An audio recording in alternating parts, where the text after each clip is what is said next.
সবাই একটু কমেন্ট করে জানিয়ে দাও যে আমার কথা ঠিকমতো শোনা যাচ্ছে কিনা। তো বলো সবাই কেমন আছো। তাহলে তোমাদের 4 সাইকেল শেষ, সাইকেল 3ও শেষ, এখন নতুন সাইকেল, সাইকেল 5। তা আমরা সাইকেল 5 নিয়ে হাজির হয়ে গেলাম। তো সাইকেল 5-এ আমরা 4টা অধ্যায় পড়বো, তাই তো? সাইকেল 5-এ আমরা 4টা অধ্যায় পড়বো। তো 4টা অধ্যায়ের মধ্যে আমি তোমাদের পড়াবো পরমাণুর গঠন ও নিউক্লিয়ার পদার্থবিদ্যা, এবং তোমাদের অপার ভাই পড়াবে হচ্ছে আধুনিক পদার্থবিদ্যা।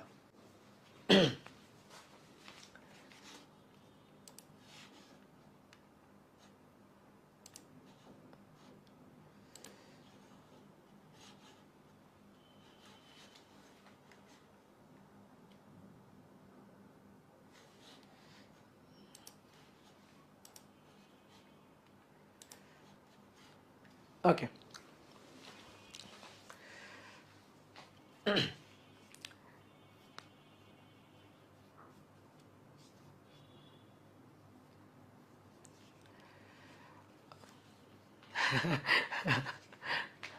Look like 16 years old. আচ্ছা, 16টাকে 26 করো, তারপর আরো কিছু যোগ করতে হবে, বুঝছো?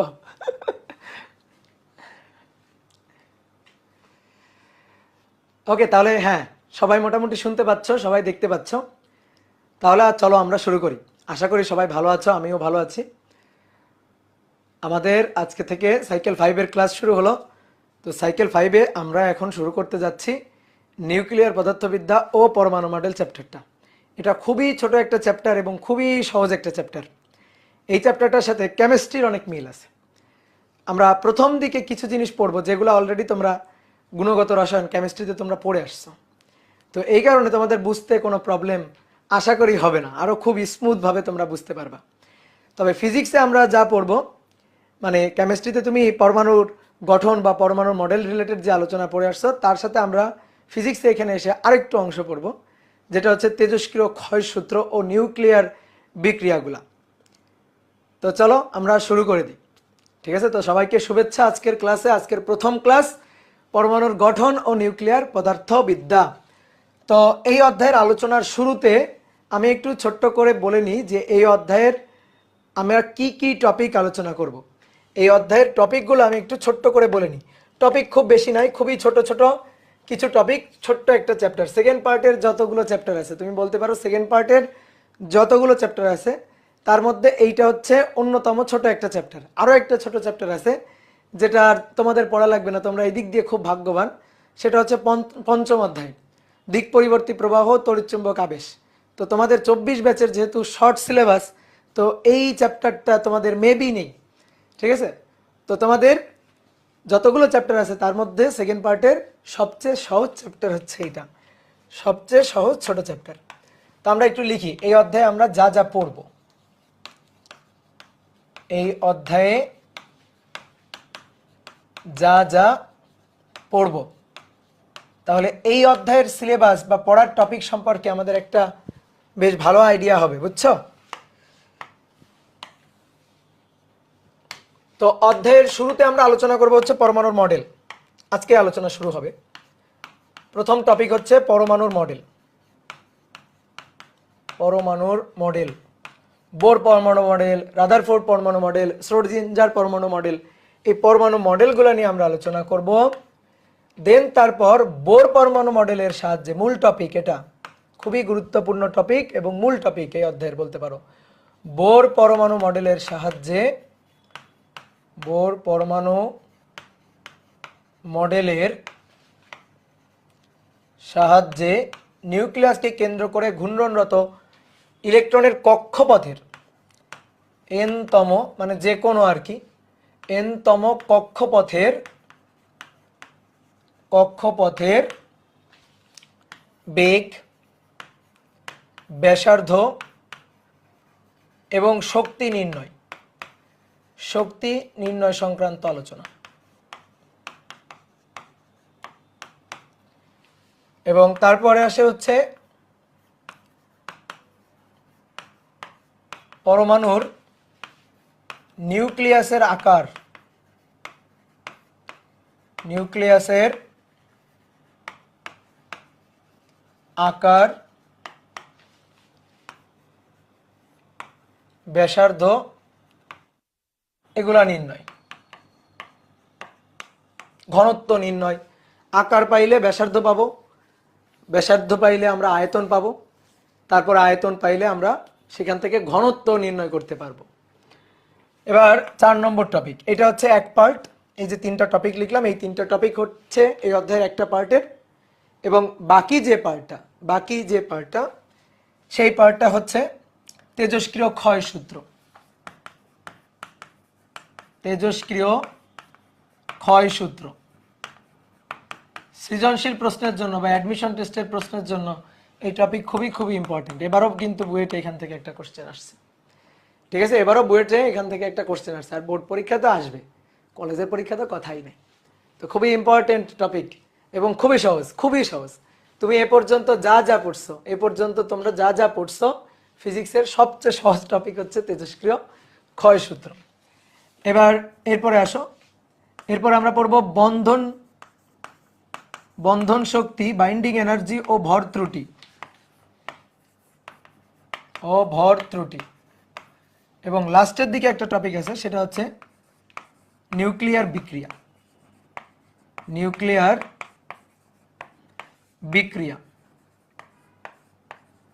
ফিউশন যে বিক্রিয়াগুলো আছে, এই বিক্রিয়াগুলো নিয়ে আমরা আলোচনা করব। তো এই হচ্ছে আমাদের এই অধ্যায়ের পড়ার টপিকগুলো, বুঝছো? তো আজকে আমরা এই পরমাণুর মডেল থেকে, এখান থেকে আলোচনাটা শুরু করব, পরমাণুর মডেল নিয়ে আলোচনাটা শুরু করব। তো চলো, পরমাণুর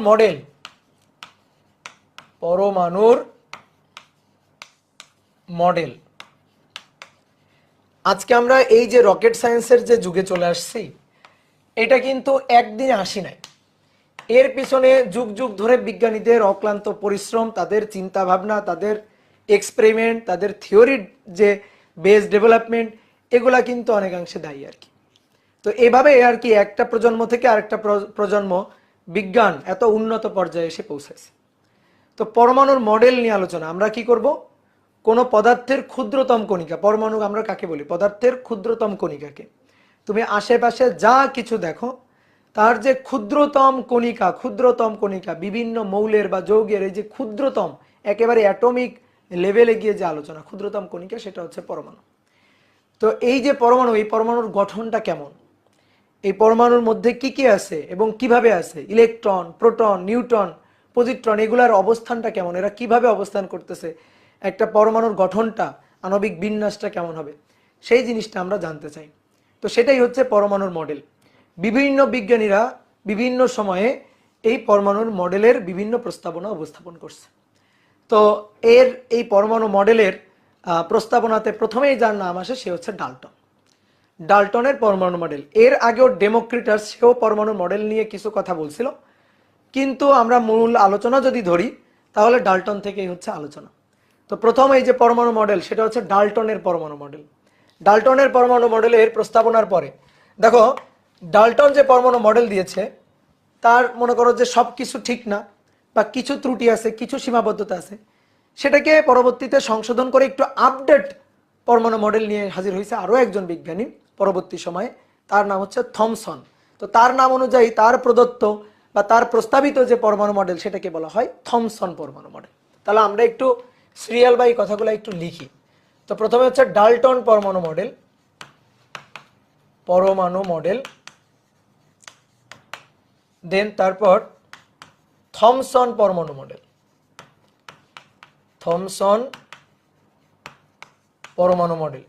এই থমসন পরমাণু মডেল, এটাকে পুডিং মডেলও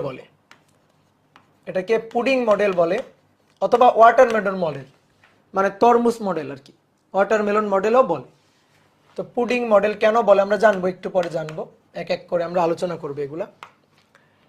এবার তারপরে এই থমসনের পরমাণু মডেলের এই সীমাবদ্ধতাগুলা বা থমসন পরমাণু মডেলের যে অজানা কথাগুলা, সেই অজানা কথাগুলাকে পরবর্তীতে সংশোধন করে নতুন করে পরমাণু মডেল নিয়ে হাজির হয়েছে বিজ্ঞানী রাদারফোর্ড। তার নাম অনুযায়ী তার প্রস্তাবিত পরমাণু মডেলকে বলা হয় রাদারফোর্ড পরমাণু মডেল। রাদারফোর্ড পরমাণু মডেল,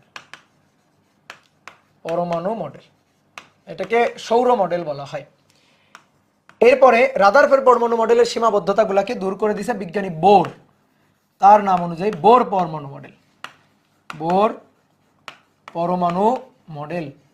ঠিক আছে, তো মোটামুটি এই চারটার মধ্যে সবচেয়ে আপডেট এবং গ্রহণযোগ্য পরমাণু মডেল হচ্ছে বোর পরমাণু মডেল। এবং আমাদের যাবতীয় যত আলোচনা, তোমরা কেমিস্ট্রিতেও করছো, আমরা ফিজিক্সে এখানেও পড়বো, এই যাবতীয় যত আলোচনা সেটা হচ্ছে বোর পরমাণু মডেলটা নিয়ে। এবার দেখো এই বোর পরমাণু মডেল, এটার মাধ্যমে আমরা পরমাণু মডেলের যে ধারণাটা আমরা পাই, নিউক্লিয়াসের চারপাশে ঘূর্ণনরত ইলেকট্রনের যে আকৃতি পাই, যে সুনির্দিষ্ট কক্ষপথে একটা নির্দিষ্ট কক্ষপথে, যেমন সূর্যের চারপাশে বিভিন্ন অরবিটে যেমন গ্রহগুলো আবর্তিত হচ্ছে, ঠিক তেমনিভাবে নিউক্লিয়াসকে কেন্দ্র করে সুনির্দিষ্ট কিছু কক্ষপথে ইলেকট্রনগুলো আবর্তিত হচ্ছে, এরকম একটা ধারণা আমরা পাই। এবং আমরা পরমাণু মডেলের যে চিত্রগুলো দেখি, তুমি কেমিস্ট্রি বইতে যে পরমাণু মডেলের যে চিত্রগুলো দেখো, যে এটা হচ্ছে ধরো যে নিউক্লিয়াসের চারপাশে এরকম অনুমোদিত কক্ষপথে ইলেকট্রনগুলো ঘুরতেছে, এগুলা হচ্ছে ইলেকট্রন, এগুলো হচ্ছে ইলেকট্রন। এই যে পরমাণু মডেলটা আমরা দেখি, আসলে বাস্তবে পরমাণু মডেলটা আসলে এরকম না, পরমাণুর আকৃতিটা আসলে এরকম না। তো এই ব্যাপারগুলাকে, এটাকে নতুন করে আবার আপডেট করে বিজ্ঞানী শ্রোডিঞ্জার, ডি ব্রগলি এরা আবার মনে করো যে নতুন প্রস্তাবনা বা ধারণার উপস্থাপন করছে। তা আমরা 5 নম্বর যে পরমাণু মডেলটা জানি সেটা হচ্ছে বিজ্ঞানী শ্রোডিঞ্জার পরমাণু মডেল, শ্রোডিঞ্জার পরমাণু মডেল, শ্রোডিঞ্জার পরমাণু মডেল। শ্রোডিঞ্জারের কথা হচ্ছে এরকম সুনির্দিষ্ট কক্ষপথে ইলেকট্রন নিউক্লিয়াসের চারপাশে নেই, নির্দিষ্ট কক্ষপথে ইলেকট্রন ঘুরতেছে না, ইলেকট্রনগুলো অবস্থান করতেছে হচ্ছে ইলেকট্রন মেঘের মতো, মানে চারপাশে বিভিন্ন এই যে এলাকা, এই এলাকা হচ্ছে ইলেকট্রনের মেঘ, এর বিভিন্ন জায়গায় ইলেকট্রন অবস্থান করতে পারে। ইলেকট্রন কোন জায়গায় অবস্থান করবে, ইলেকট্রন সুনির্দিষ্টভাবে কোন জায়গায় অবস্থান করবে এইটা বলা যায় না, এটা হচ্ছে, বা এটার আমরা সুনির্দিষ্টভাবে বলতে পারি না, বাট এবার সম্ভাবনার কথা এটা আমরা ইকুয়েশনের মাধ্যমে নির্ণয় করতে পারি। তো সেই ইকুয়েশনের উপস্থাপন করছে হচ্ছে বিজ্ঞানী শ্রোডিঞ্জার। তো বিজ্ঞানী শ্রোডিঞ্জার পরমাণু মডেল এইটা হচ্ছে বর্তমান সময়ে সবচেয়ে আপডেট পরমাণু মডেল। ঠিক আছে, কিন্তু আমরা শ্রোডিঞ্জার পরমাণু মডেল নিয়ে আলোচনা করব না, বুঝছো? আমাদের ফিজিক্স বইতে এখানে শ্রোডিঞ্জার পরমাণু মডেল নিয়ে আলোচনা নেই। তোমরা এর পরবর্তীতে যখন ফিজিক্স নিয়ে আরো মনে করো যে ডিটেলস মানে পড়াশোনা করবা, যদি কেউ ধরো যে ফিজিক্স সাবজেক্টের উপর, পিওর ফিজিক্সের উপর যদি কেউ পড়াশোনা করো, তখন তুমি এই জিনিসগুলো আরো দেখতে পারবা। ঠিক আছে, কিন্তু ধরো ইঞ্জিনিয়ারিং লাইনে বা মেডিকেল লাইনে গেলে তোমার আর এখান থেকে আর আলোচনা হবে না। কিন্তু যদি তুমি শুধুমাত্র ফিজিক্স নিয়ে পড়াশোনা করো বিভিন্ন ইউনিভার্সিটিতে, ধরো ঢাকা ইউনিভার্সিটি বা রাজশাহী ইউনিভার্সিটি বা জাহাঙ্গীরনগরে শুধু ফিজিক্স নিয়ে পড়াশোনা করো, তাহলে তুমি এই জিনিসগুলো আরো খুব ডিটেলস জানতে পারবা। তো দেখো এখানে একটা চিত্র দেওয়া আছে, এই যে অ্যাটমিক মডেলের হচ্ছে মানে পর্যায়ক্রমে বিজ্ঞানীরা কোন কোন মডেল নিয়ে হাজির হয়েছে তার একটা সুন্দর হচ্ছে একটা ক্রম দিয়ে এখানে চিত্র দেওয়া আছে। তো এটা হচ্ছে ডাল্টনের কথা অনুযায়ী পরমাণু হচ্ছে মৌলের ক্ষুদ্রতম কণা, অবিভাজ্য ক্ষুদ্রতম কণা, জাস্ট একটা মনে করো যে নিরেট স্ফিয়ার গোলক, সেটাই হচ্ছে অ্যাটম। তো এটা হচ্ছে ডাল্টনের কথা। এবার তারপরে হচ্ছে বিজ্ঞানী থমসন, সে বলতেছে যে হ্যাঁ ঠিক আছে, পরমাণু হচ্ছে একটা নিরেট গোলক, কিন্তু সেই নিরেট গোলকের মধ্যে ধনাত্মক চার্জ আছে এবং ঋণাত্মক চার্জ আছে। তো ধনাত্মক চার্জ এবং ঋণাত্মক চার্জ কিভাবে আছে? ওয়াটারমেলন বা তরমুজ কাটার পরে দেখবা তরমুজের যে লাল যে জলীয় অংশ, তার মাঝখানে ছোট ছোট ছোট ছোট কালো কালো তরমুজের বিচি থাকে। এই যে লাল জলীয় অংশ, এটা হচ্ছে পজিটিভ চার্জের আধার। আর এই যে ছোট ছোট ছোট ছোট কালো কালো যে মানে তরমুজের যে বিচিগুলো আছে, এই বিচিগুলো হচ্ছে ইলেকট্রন। এটার সাথে কম্পেয়ার করেই বিজ্ঞানী থমসন সে পরমাণু মডেল উপস্থাপন করছে। এই কারণে তার এই পরমাণু মডেলটাকে তরমুজ মডেল মানে ওয়াটারমেলন বলেন বা পাম পুডিং মডেলটাও বলা হয়। এবার তারপর হচ্ছে বিজ্ঞানী রাদারফোর্ড, এই যে মাঝখানের জন্য হচ্ছে বিজ্ঞানী রাদারফোর্ড পরমাণু মডেলের সীমাবদ্ধতা দূর করে বিজ্ঞানী বোর, এবং বোর পরমাণু মডেল বোর কি বলতেছে, নিউক্লিয়াসকে কেন্দ্র করে ইলেকট্রনগুলো সুনির্দিষ্ট কক্ষপথে আবর্তন করতেছে। কিন্তু বিজ্ঞানী শ্রোডিঞ্জার বলতেছে যে না, নিউক্লিয়াসকে কেন্দ্র করে ইলেকট্রনগুলো সুনির্দিষ্ট এরকম কোনো কক্ষপথে নেই, জাস্ট ইলেকট্রনগুলো এরকম একটা ঘন পুঞ্জীভূত মেঘের মতো অবস্থান করতেছে। এটা হচ্ছে ইলেকট্রন ক্লাউড, এই যে এই অংশটা এটা হচ্ছে ইলেকট্রন ক্লাউড, এটা হচ্ছে ইলেকট্রন ক্লাউড, ইলেকট্রন মেঘ আর কি, বুঝতে পারছো? এইভাবে অবস্থান করতেছে। দেখো সুনির্দিষ্ট কোনো কক্ষপথ নেই। এই যে পজিটিভ চার্জ এটা হচ্ছে নিউক্লিয়াস, এর আশেপাশে ইলেকট্রনগুলা ইলেকট্রন মেঘের মধ্যে অবস্থান করতেছে। এই যে আশেপাশে যে ইলেকট্রনের অবস্থানের যে সম্ভাব্য এলাকাটা, এটাকে বলা হচ্ছে ইলেকট্রন মেঘ। তো এই হচ্ছে কথা। তো চলো এবার আমরা একজন একজন করে একটু পরমাণু মডেলের কথাগুলো জানি। তো প্রথমে আসব বিজ্ঞানী ডাল্টন। তো ডাল্টন পরমাণু মডেলের এখানে যে কথাগুলা যেগুলো তোমরা ছোটবেলায় পড়ে আসছো, এখন এগুলা তো মনে করো তোমরা জানো, ঠিক আছে? তারপরও যারা জানো না তাদের জন্য জাস্ট আমি একটু কোনো মতে বলে যাচ্ছি, ঠিক আছে? এগুলো তোমরা ছোটবেলা থেকে পড়ে আসছো, ক্লাস মেবি 9-10 থেকে তুমি পড়াশোনা করছো, বা অনেকে মনে করো যে ক্লাস 8 থেকে পড়াশোনা করছো এগুলা, ঠিক আছে? আমরা যখন পড়াশোনা করছি তখন তো ক্লাস 8-এই ডাল্টন পরমাণু মডেলটা পড়ছিলাম, ঠিক আছে? মুখস্থ করছিলাম, টানা মুখস্থ করছিলাম, মুখস্থ না করলে টিচার ধরে মারতো। কিন্তু এগুলো মুখস্থ করার কিছু না, খুবই বুঝে বুঝে জিনিসগুলা পড়তে হবে, চিত্রগুলা মাথায় রাখবা এবং কোন সময়ের কথা মাথায় রাখবা। এটা হচ্ছে সবচেয়ে সবচেয়ে প্রথমকার পরমাণু মডেল, সবচেয়ে মনে করো যে মানে সবচেয়ে প্রথম সেটা হচ্ছে 1808 সালে। তো 1808 সালে সে কি ধারণা করছিল যে পদার্থের, যে কোনো পদার্থের ক্ষুদ্রতম কণিকা, এই ক্ষুদ্রতম অবিভাজ্য যে কণিকা, অবিভাজ্য যাকে আর ভাগ করা যায় না, সেই অবিভাজ্য ক্ষুদ্রতম কণিকার নাম দিয়েছিল বিজ্ঞানী ডাল্টন হচ্ছে পরমাণু, যেটাকে মানে ইংরেজিতে বলা হয়েছে অ্যাটম। এবার এই অ্যাটম হচ্ছে ধরো যে কোনো একটা নির্দিষ্ট মৌলের সবগুলো অ্যাটম একই রকম হবে, কিন্তু ভিন্ন ভিন্ন মৌলের অ্যাটমগুলো কিন্তু ভিন্ন ভিন্ন হবে এবং তাদের ধর্ম ভিন্ন ভিন্ন হবে। যদি একই মৌলের আমি অ্যাটম চিন্তা করি, ধরো একই মৌলের অনেকগুলো অ্যাটম, তারা দেখতে একই রকম হবে, তাদের ধর্ম একই রকম হবে, কিন্তু ভিন্ন ভিন্ন মৌলের অ্যাটম ভিন্ন ভিন্ন, ধরো অক্সিজেন হাইড্রোজেন ভিন্ন ভিন্ন মৌল, তাহলে তাদের অ্যাটমের আকৃতি হবে আলাদা আলাদা, তাদের ধর্ম হবে আলাদা আলাদা, ঠিক আছে? তো এই কথাটাই বলা হচ্ছে। আর কি কথা বলা হচ্ছে যে দেখো অ্যান এলিমেন্ট সেটা হচ্ছে আইডেন্টিক্যাল, ওই যে কথাটা আমি এখন বললাম, যে কথাটা এখন বুঝালাম আর কি। আর ডিফারেন্ট এলিমেন্ট ডিফারেন্ট প্রপার্টিস, ঠিক আছে? মানে এখানে ছোট করে দেখো ইংরেজিতে ছোট করে এই মূল কথাগুলা লেখা আছে, কি ক্লিয়ার? হ্যাঁ 1808 সালে, 1808 সালে, ঠিক আছে? এবার আসো ডাল্টন পরমাণু মডেলের সাহায্যে আমরা যে জিনিসগুলোর ব্যাখ্যা পাচ্ছিলাম না, সেটা হচ্ছে এই যে পরমাণুর নিউক্লিয়াস কোথায়, বা ধরো যে পরমাণুতে যে পজিটিভ চার্জ এবং নেগেটিভ চার্জ আছে, সেই পজিটিভ চার্জটাকে বলা হচ্ছে প্রোটন, আর নেগেটিভ চার্জটা হচ্ছে ইলেকট্রন।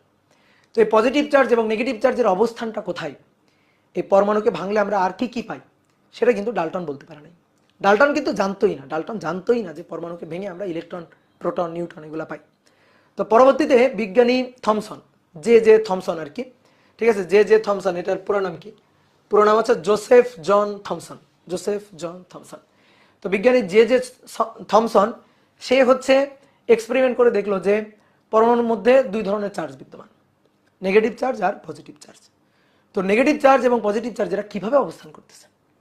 একটা তরমুজের মধ্যে, একটা তরমুজকে কাটলা, এই ধরো তরমুজকে কাটার পরে দেখো এই যে ছোট ছোট ছোট ছোট এই যে কালো কালো যে বিচিগুলো আছে, এই বিচিগুলা হচ্ছে ইলেকট্রন, এবং এই যে জলীয়, যে লাল যে জলীয় অংশ, যে অংশটুকু খাওয়ার মতো অংশ আর কি, ওই অংশটুকু হচ্ছে পজিটিভ চার্জের আধার। তাহলে এরকম পজিটিভ চার্জের মানে পরমাণুতে পজিটিভ চার্জের আধারের মধ্যে নেগেটিভ চার্জ ছড়ানো আছে। এটাকে পুডিং মডেলও বলে, কিসমিস বা পুডিং মডেল। মনে করো পায়েসে কিসমিস দেওয়া হয়, তো পায়েসের মধ্যে বা সেমাইয়ের মধ্যে যখন কিসমিস দেওয়া হয়, তখন এই কিসমিসগুলা কি সুনির্দিষ্ট কোনো নিয়ম অনুযায়ী পাত্রে ছড়ানো থাকে না। তুমি মনে করো এক চামচ পায়েস যখন মুখে দিবা, দেখবা এক চামচে 2টা কিসমিসও পাইতে পারো, আবার কোনো চামচে কিসমিস নাও পাইতে পারো। মানে কিসমিসগুলো একটা কিসমিস থেকে আরেকটা কিসমিস কত দূরে থাকবে এরকম কোনো সুনির্দিষ্ট কিন্তু নিয়ম নেই, যেমন ইচ্ছা তেমন ভাবে আর কি ছড়াই ছিটাই থাকবে, পুরো পায়েসের মধ্যে ছড়াই ছিটাই থাকবে, যেমন পুরো তরমুজের মধ্যে বিচিগুলো এরকম ছড়ানো ছিটানো থাকবে, কোনো সুনির্দিষ্ট নিয়ম মেনে থাকবে না। তো ঠিক তেমনি পরমাণুর যে নিরেট স্ফিয়ারটা আছে, গোলকটা আছে, তার মধ্যে পুরোটাই হচ্ছে পজিটিভ চার্জের আধার, এবং তার মধ্যে নেগেটিভ চার্জগুলো ছড়ানো ছিটানো আছে, সুনির্দিষ্ট কোনো নিয়ম মেনে না।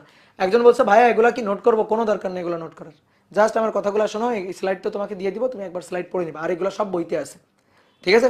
নোট করার দরকার নেই। নোট করবা হচ্ছে ম্যাথমেটিক্যাল অংশ, যেখান থেকে আমি ডেরিভেশন শুরু করব, যেখান থেকে আমি লেখা শুরু করবো সেখান থেকে তুমি লেখা শুরু করবা, বুঝছো? আপাতত জাস্ট আমার কথাগুলো শোনো, জাস্ট একবার রিভাইজ, এই জিনিসগুলো আমরা পড়ছি আগে, জানি আগে, জিনিসগুলো একবার রিভাইজ দিচ্ছি। তো এই হচ্ছে এই হচ্ছে থমসনের পরমাণু মডেলের প্রস্তাবনা। থমসন পরমাণু মডেলের কথা অনুযায়ী এই জিনিসগুলো আমরা জানতে পারি। তো এটাকে পাম পুডিং মডেলও বলা হয়, তারপর ওয়াটারমেলন মডেলও বলা হয়। এবার আসো তাহলে এখানে দেখো কিছু কথা লেখা আছে যে থমসন সে হচ্ছে অ্যাটম কনসিস্ট হচ্ছে পজিটিভ চার্জ এবং নেগেটিভ চার্জ দিয়ে, সেই জিনিসটা বসে। তো ইলেকট্রিক্যালি এটা নিউট্রাল। এই যে থমসন পরমাণু মডেলের কথা অনুযায়ী পরমাণু হচ্ছে ইলেকট্রিক্যালি নিউট্রাল। কেন? যতটুকু পজিটিভ চার্জ আছে ঠিক তার সমান সমান নেগেটিভ চার্জ আছে, মানে পজিটিভ চার্জ সমান সমান, একটু কালো কালি দিয়ে লিখি, পজিটিভ চার্জ সমান সমান নেগেটিভ চার্জ, মোট নেগেটিভ চার্জ, পজিটিভ চার্জ আর নেগেটিভ চার্জ এরা পরস্পর সমান সমান। ও এটা দেখাই যাচ্ছে না। পজিটিভ চার্জ সমান সমান নেগেটিভ চার্জ, তাহলে হোল অ্যাটম ইজ নিউট্রাল, একেবারেই নিউট্রাল। ঠিক আছে, এবার আসো এই যে থমসন পরমাণু মডেল, এটা খুব ব্যাকডেটেড হয়ে গেছে। এটার আপডেট ভার্সন হচ্ছে রাদারফোর্ড পরমাণু মডেল। রাদারফোর্ড কি করছে শোনো। রাদারফোর্ডের নির্দেশে দুইজন বিজ্ঞানী কাজটা করছে। ঠিক আছে, যেমন আমরা মনে করো যখন আর কি রুয়েটে যখন লাস্ট সেমিস্টারে থিসিস করি, তখন থিসিসের কাজ করি আমরা, কিন্তু আমাদের মনে করো যে অ্যাডভাইজার থাকে, একজন টিচার থিসিস অ্যাডভাইজার বা সুপারভাইজার থাকে। তো সেই স্যারের নির্দেশে সেই স্যার আমাদের বলে এই করতে হবে, আমরা কাজগুলো করে নিয়ে আসি। তো ঠিক তেমনিভাবে আর কি, যে রাদারফোর্ডের নির্দেশে দুইজন বিজ্ঞানী, একজন হচ্ছে গাইগার আর একজন মেবি হচ্ছে মার্সডেন বা এরকম কিছু একটা। ঠিক আছে, একটু বইতে দেখে নিও। তো এই দুইজন বিজ্ঞানী তারা হচ্ছে স্বর্ণপাত তড়িৎ বীক্ষণ একটা পরীক্ষা করে, আলফা কণার বিক্ষেপণ একটা পরীক্ষা করে। তো কি পরীক্ষা দেখো একটু আমি এখানে ছোট্ট করে বলি। একটা জিঙ্ক সালফাইডের পর্দা, এই যে বৃত্তাকার একটা সার্কুলার জিঙ্ক সালফাইডের পর্দা নেওয়া হয়। এই যে এটা হচ্ছে জিঙ্ক সালফাইড কেন? কারণ জিঙ্ক সালফাইড হচ্ছে অপটিক্যালি মনে করো যে সেন্সিটিভ। ঠিক আছে, যদি জিঙ্ক সালফাইডের পর্দায় মনে করো যে আলফা কণা গিয়ে প্রতিক্ষিপ্ত হয়, তাহলে কিন্তু আলোর বিক্ষেপণ দেয়, আলোর প্রতিপ্রভা সৃষ্টি করে। ঠিক আছে, আলোর প্রতিপ্রভা সৃষ্টি করে, এটা হচ্ছে অপটিক্যালি সেন্সিটিভ। এই কারণে আমরা জিঙ্ক সালফাইড নিই। একটা স্বর্ণের পাত খুবই পাতলা পুরুত্বের, মেবি এটার পুরুত্ব হচ্ছে 6 × 10⁻⁷ মিটার, এর কাছাকাছি পুরুত্ব নেওয়া হয়েছিল। 6 × 10⁻⁷ মিটার এই পুরুত্বের একটা খুবই নগণ্য পুরুত্বের একটা সোনার পাত নেওয়া হইল। এবার নিয়ে এইখান থেকে আলফা কণা ছুড়ে দেওয়া হলো। ঠিক আছে, কোনো মনে করো যে তেজস্ক্রিয় ধাতু এখানে আছে, সেই তেজস্ক্রিয় ধাতু থেকে যে আলফা কণার বিচ্ছুরণ হয়, তো সেরকম আলফা কণা ছুড়ে দেওয়া হলো। এটাকে বলা হয় হচ্ছে মানে এইটা হচ্ছে একটা, যেমন আমরা বলি না ইলেকট্রন গান মানে ইলেকট্রন গুলি করে, ইলেকট্রন ছুড়ে দেয়। তো এটা ইলেকট্রন গান না, এটা হচ্ছে আলফা পার্টিকেলের গান। ঠিক আছে, এখান থেকে আলফা পার্টিকেল ছুড়ে দেয়। তো এখান থেকে অনেকগুলো এরকম এই যে আলফা পার্টিকেল ছুড়ে দিল, দেখো এই যে এইগুলো হচ্ছে সব আলফা পার্টিকেল ছুড়ে দিল। তো এরকম আলফা পার্টিকেল ছুড়ে দেওয়ার পরে কি ঘটনা ঘটলো? আলফা পার্টিকেল 0.0004 সেন্টিমিটার, এইটা কিন্তু ফিজিক্সের বইতে এটা লেখা আছে। ঠিক আছে, রাদারফোর্ডের দুইজন সহকর্মী গাইগার ও মার্সডেন পরীক্ষাটি করেছিলেন, তাহলে আমি ঠিকই বলছি। হ্যাঁ, এই ফিজিক্সের 6 × 10⁻⁷ মিটার লেখা আছে মেবি ইসাক স্যারের বইতে, বুঝছো? তো ফিজিক্সের কোশ্চেন আসলে ফিজিক্সের এই যে ইনফরমেশনগুলা এক এক বইতে এক এক রকম দেওয়া থাকে। এটা মানে তোমাদের জন্য কি বলবো, এটা মনে করো যে আমারও খুব বিরক্ত লাগে। এই যে একজন বলছো কেমিস্ট্রিতে আমরা পড়ছি 0.004 সেন্টিমিটার, তো এই দুই জায়গায় দুই রকম, বলো তো মেজাজটা গরম লাগে না? তো যাই হোক, তোমরা যাদের মেডিকেল টার্গেট, শোনো, ইঞ্জিনিয়ারিং বা ইউনিভার্সিটিতে এই ইনফরমেশনের এমসিকিউ আসবে না। প্রথম কথা হচ্ছে এই টাইপের ইনফরমেশনের এমসিকিউ আসবে না। তো ইঞ্জিনিয়ারিং এবং যাদের ভার্সিটি টার্গেট তাদের ভয় পাওয়ার কিছু নাই, কিন্তু যাদের মেডিকেল টার্গেট তারা ইসাক স্যারের বইটা ফলো করবা। ইসাক স্যারের বইতে যদি 2+2 4 মানে 5ও লেখা থাকে, ওইটাই দেওয়ার ট্রাই করবা। কারণ ইসাক স্যারের বইটা মানে মেডিকেলে এমনভাবে অন্ধের মতো ফলো করে, I don't know why, but এমনভাবে অন্ধের মতো ফলো করে। তো এই কারণে ইসাক স্যারের বইটাই তোমরা মেডিকেল টার্গেট যারা, মেডিকেল স্টুডেন্ট যারা, তারা ওই জিনিসটাই ফলো করবা, বুঝছো? তো যাই হোক, আমি ইসাক স্যারের বইটাই মনে হয় লিখছি, আমার যতদূর জানা এইটাই হচ্ছে 6 × 10⁻⁷ মিটার। তো যাই হোক, আলফা পার্টিকেল যদি ছুড়ে দেওয়া হয় তাহলে কি হবে? এই যে স্বর্ণের যে পাতটা, এই পাতটা ভেদ করে আলফা পার্টিকেল গিয়ে জিঙ্ক সালফাইডের যে পর্দাটা রাখা আছে সেই পর্দায় গিয়ে প্রতিপ্রভা সৃষ্টি করবে, বুঝছো?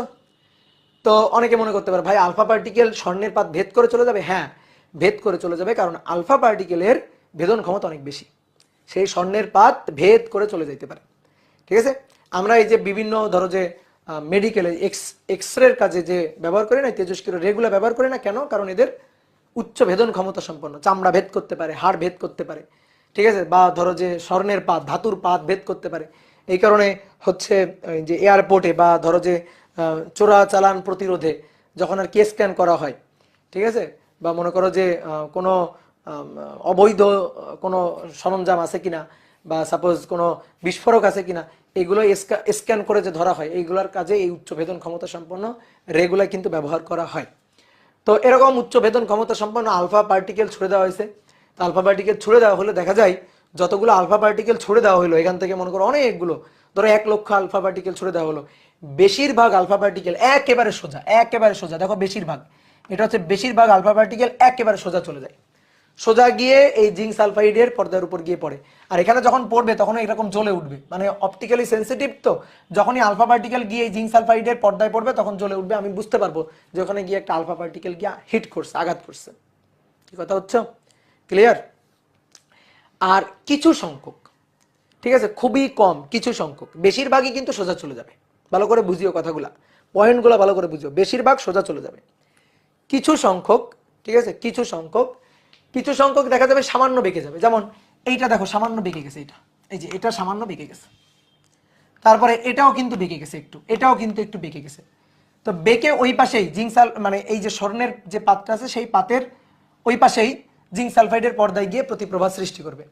এই যে এখানে যখন আলো জ্বলে উঠবে, ধরো আলফা পার্টিকেল তো আমি দেখতে পারবো না, কিন্তু এখানে যখন আলো জ্বলে উঠবে, এখানে যখন এরকম আলো জ্বলে উঠবে তখন আমি বুঝতে পারবো যে এখানে গিয়ে একটা আলফা পার্টিকেল হিট করছে। ঠিক আছে, এই কারণে আমরা জিঙ্ক সালফাইড পর্দাটা ব্যবহার করি, বুঝছো? তো এবার আসো, তাহলে ম্যাক্সিমাম সংখ্যক সোজাসুজি চলে যাবে, কিছু সংখ্যক সামান্য বেঁকে যাবে, এবং একেবারে মনে করো যে পুরোপুরি পুরোপুরি একেবারে ধরো যে ব্যাক করে চলে আসবে, পুরোপুরি ব্যাক করবে, এরকম মনে করো 1,00,000 একটা দুইটা, 1,00,000 একটা দুইটা। তো 1,00,000 একটা দুইটা পুরোপুরি ব্যাক করে, পুরোপুরি আবার ব্যাক করে মনে করো এইদিকে চলে আসবে। তো এই যে পুরোপুরি ব্যাক করে চলে আসতেছে, তাহলে আমরা পর্যবেক্ষণ করলাম তিনটা জিনিস। এক, বেশিরভাগ সংখ্যক সোজাসুজি চলে গেল, সামান্য কিছু সংখ্যক বেঁকে গেল, সামান্য বেঁকে গেল, এবং মনে করো যে খুবই অল্প সংখ্যক, খুবই অল্প সংখ্যক সেটা হচ্ছে একেবারে সোজাসুজি 180 ডিগ্রি বিক্ষেপিত হয়ে সোজাসুজি চলে আসে, সোজাসুজি ব্যাক করলো আর কি, ফিরে গেল। তো এই ঘটনাগুলো আমরা দেখতে পারলাম। এবার এই ঘটনাগুলো থেকে আমরা কিছু ডিসিশন নিতে পারি। তো ডিসিশনগুলো দেখো পরীক্ষা থেকে মানে পরীক্ষা পর্যবেক্ষণ, সেখান থেকে সিদ্ধান্ত। তাহলে পরীক্ষা করলাম, পরীক্ষা করে আমরা কিছু ঘটনা পর্যবেক্ষণ করলাম, এবং এই পর্যবেক্ষণগুলো থেকে সিদ্ধান্ত। তো দেখো আমি পর্যবেক্ষণ লিখতেছি এবং একটু ছোট করে সিদ্ধান্তগুলো লিখতেছি, যে বেশিরভাগ সোজাসুজি চলে যায়, বেশিরভাগ আলফা রে সোজাসুজি যায়, সোজাসুজি চলে যায়, বেশিরভাগ আলফা রে সোজাসুজি চলে যায়। তাহলে বেশিরভাগ আলফা রে যদি সোজাসুজি চলে যায়, তার মানে পরমাণুর ম্যাক্সিমাম জায়গায় ফাঁকা। এই যে স্বর্ণের পাত, তো এই স্বর্ণের পাতটা পরমাণু দিয়ে গঠিত না, ক্ষুদ্র ক্ষুদ্র কণা, পরমাণু, অ্যাটম, এ দিয়ে গঠিত না। তাহলে সোজাসুজি যদি চলে যায়, না বেঁকে ম্যাক্সিমাম যদি সোজাসুজি চলে যায়, তার মানে এর ম্যাক্সিমাম জায়গাটাই ফাঁকা, পরমাণুর ম্যাক্সিমাম জায়গাটাই ফাঁকা। কথা বুঝছো? যদি ম্যাক্সিমাম জায়গা ফাঁকা না হইতো, তাহলে তো আলফা পার্টিকেল বেশিরভাগ তো সোজা যাইতে পারতো না, বেঁকে চলে আসতো বেশিরভাগ। তার মানে আমরা এই পর্যবেক্ষণ থেকে এই কথাটা বলতে পারি যে যেহেতু বেশিরভাগ সোজাসুজি চলে গেছে, সুতরাং সুতরাং পরমাণুর ম্যাক্সিমাম জায়গায় ফাঁকা, পরমাণুর ম্যাক্সিমাম জায়গা ফাঁকা, জায়গা ফাঁকা। তাহলে এই কথাটা আমরা বলতে পারি। এবার দেখো দ্বিতীয় যে পর্যবেক্ষণটা ছিল আমাদের, দ্বিতীয় পর্যবেক্ষণটা কি? কিছু সংখ্যক সামান্য বেঁকে আসে, কিছু সংখ্যক সামান্য বেঁকে যায়, বেঁকে গিয়ে জিঙ্ক সালফাইড পর্দায় প্রতিপ্রভা সৃষ্টি করে। কিছু সংখ্যক সামান্য বেঁকে যায়, তাহলে ভাই কিছু সংখ্যক যদি সামান্য বেঁকে যায় তার মানে কি? কিছু সংখ্যক সামান্য বেঁকে যাচ্ছে তার মানে কি? তার মানে হচ্ছে পরমাণুর মধ্যে এমন একটা জায়গা আছে, ভালো করে বুঝিও কথাগুলো, পরমাণুর মধ্যে এমন একটা জায়গা আছে যে জায়গায় কিছু পজিটিভ চার্জ পুঞ্জীবিত হয়ে আছে, এই কারণে সামান্য বেঁকে গেছে। ধরো যদি এরকম হয়, এখানে যদি পজিটিভ চার্জ থাকে, ধরো এটা চার্জ থাকে, ধরো এটা পজিটিভ, তাহলে কি হবে, যে আলফা পার্টিকেলটা গিয়ে এইভাবে আঘাত করতেছে, ধরো এখানে কি আঘাত করতেছে, সেটা বেঁকে এইদিকে চলে যাবে। যেটা গিয়ে এখানে আঘাত করতেছে সেটা বেঁকে এই যে সামান্য বেঁকে এইদিকে চলে যাবে। কি কথা কি বুঝছো? তাহলে যদি মাঝখানে এইখানে কোনো জায়গায় যদি কিছু সংখ্যক পজিটিভ চার্জ পুঞ্জীবিত থাকে, তাহলে দেখো যখন গিয়ে হিট করবে, ধাক্কা দিবে, পজিটিভ চার্জের সাথে যখন ধাক্কা লাগবে, তখন কিন্তু বেঁকে বেঁকে চলে যাবে, সামান্য বেঁকে চলে যাবে। কি কথা কি বুঝছো? তাহলে কিছু কিছু সংখ্যক যেহেতু সামান্য বেঁকে চলে যায়, তার মানে এই কথার উপর ভিত্তি করে আমরা বলতে পারি যে পরমাণুর মধ্যে কোনো একটা জায়গায় পজিটিভ চার্জ পুঞ্জীবিত হয়ে আছে। পজিটিভ চার্জ মানে তো প্রোটন, তাহলে প্রোটন পুঞ্জীবিত হয়ে আছে। এই যে জায়গাটাতে পজিটিভ চার্জ বা প্রোটন পুঞ্জীবিত হয়ে আছে, এটাই হচ্ছে নিউক্লিয়াস। তাহলে যেহেতু কিছু সংখ্যক সামান্য বেঁকে যাচ্ছে, তার মানে পজিটিভ চার্জ পুঞ্জীবিত হয়ে আছে, যে জায়গাটার নাম হচ্ছে নিউক্লিয়াস। তাহলে আমরা এখান থেকে নিউক্লিয়াসের ধারণাটা পাচ্ছি, নিউক্লিয়াস বা পজিটিভ চার্জ। পজিটিভ চার্জ, কারণ অনেকে বলতে পারে ভাই ইলেকট্রনও তো আছে। এই যে ধরো যে এটা হচ্ছে নিউক্লিয়াস, নিউক্লিয়াসের চারপাশে তো ইলেকট্রন আছে। হ্যাঁ, এবার শোনো, ইলেকট্রনের সাথে কি আলফা পার্টিকেলের ধাক্কা লাগতেছে না লাগতেছে? ভালো করে বুঝিও। ইলেকট্রনের সাথে যদি আলফা পার্টিকেলের ধাক্কা লাগে, তাহলে কিছু হবে না, বাঁকবে না, সোজাই চলে যাবে। কিন্তু নিউক্লিয়াসের সাথে যখন ধাক্কা লাগতেছে তখন বেঁকে এদিকে সরে যাচ্ছে। নিউক্লিয়াসের সাথে ধাক্কা লাগতেছে তখন বেঁকে এদিকে চলে যাচ্ছে। কিন্তু যখন ইলেকট্রনের সাথে ধাক্কা লাগতেছে বা ফাঁকা জায়গার মধ্য দিয়ে যাচ্ছে, তখন সোজা চলে যাচ্ছে। এখন কথা হচ্ছে কেন? কারণ ইলেকট্রনের তুলনায় আলফা পার্টিকেল, ইলেকট্রনের তুলনায় আলফা পার্টিকেল প্রায় ধরো 7000 গুণ ভারী।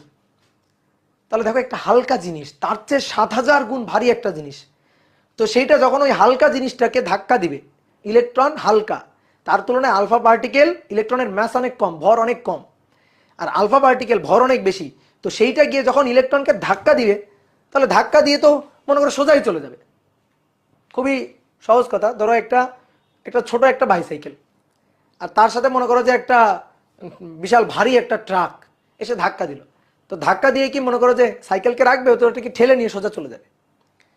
কি ক্লিয়ার? কিন্তু মনে করো দুইটা ট্রাক, এইটা যদি সংঘর্ষ হয়, তাহলে দুইটা ট্রাকের সংঘর্ষে মনে করো একটা ট্রাক স্থির দাঁড়ানো, আর একটা ট্রাক এসে ধাক্কা দিল, তাহলে যে ধাক্কা দিচ্ছে সেই কিন্তু বেঁকে টেকে যাবে।